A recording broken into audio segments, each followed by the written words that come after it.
John Doe. John Doe? Who the hell is John Doe? Beats the hell out of me. Every week on the Fox show John Doe, the main character tries to solve the mystery of who he is. But not all unsolved mysteries are make-believe.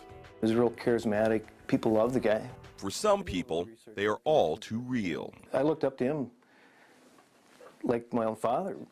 He's a pretty big figure in my life. Michael Heinen's older brother Larry disappeared from St. Anthony 23 years ago. Well, it was a tremendous loss. His family hasn't heard from him since. Well, it's always in the back of my mind, and I think a lot about him, wondering what happened,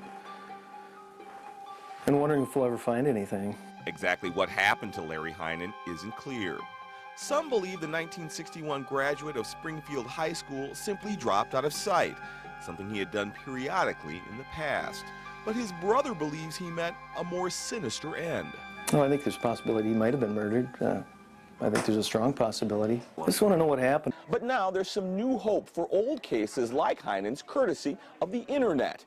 His case is just one of about a dozen unexplained disappearances from Minnesota featured on a new website called the Doe Network.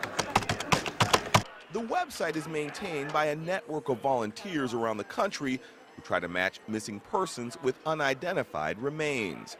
Family members or loved ones post information about their lost relatives on the website, while forensic artists use autopsy photos from John and Jane Does to create composite sketches or three-dimensional busts to give old clues a fresh look. There isn't really an official group of people as far as like state or, police department that are going through and saying, okay, does this one match? Does this one, and so that's kind of what the volunteers do at the Doe Network.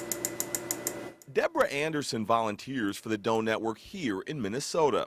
She spends 10 to 15 hours a week on top of her full-time job trying to identify a woman found murdered on the side of a road in Blue Earth back in 1980. If you solve just one, if you give a name to just one person, or you find that family member's wife or son, it's worth it. Captain John Oles investigated Larry Heinen's disappearance.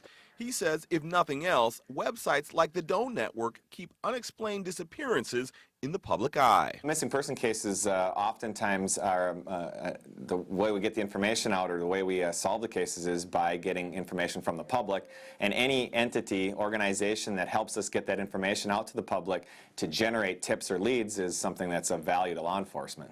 I know he's out there somewhere, dead or alive. For now, all Michael Heinen can do is continue to look for his brother and pray for the day this mystery is finally solved. And it's a human life, and I can't leave this go without continuing this search and trying to find out what happened. Maury Glover, Fox 9 News.